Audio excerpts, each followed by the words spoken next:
ele passa, é só simpatia. Cabelos prateados, mas cheio de energia. Avô do Gael, da Mari, da Melissa, com um sorriso largo que ninguém resista. É o Ezequias Duarte, o chefe do clã, casado com a Célia, amor que não se desfaz. Pai do Helison, do Bruno e do Renan. É história viva, exemplo que a gente traz.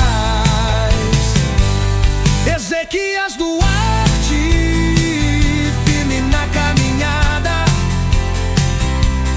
com amor na fala e a alma iluminada. No coração da gente tem lugar reservado. O nosso herói de verdade, bem ali do nosso lado.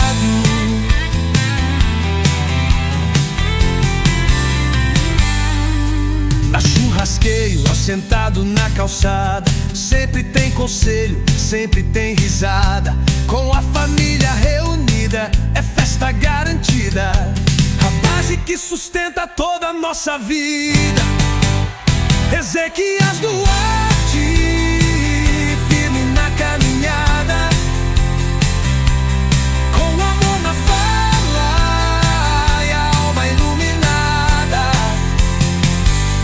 No coração da gente tem lugar reservado.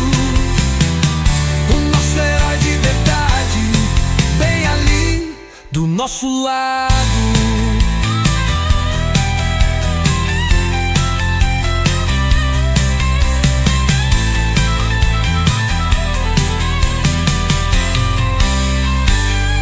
Na churrasqueira ou sentado na calçada, sempre tem conselho, sempre tem risada. Com a família reunida, é festa garantida, a base que sustenta toda a nossa vida. Ezequias Duarte, firme na caminhada, com amor na fala e a alma iluminada. No coração da gente tem lugar reservado.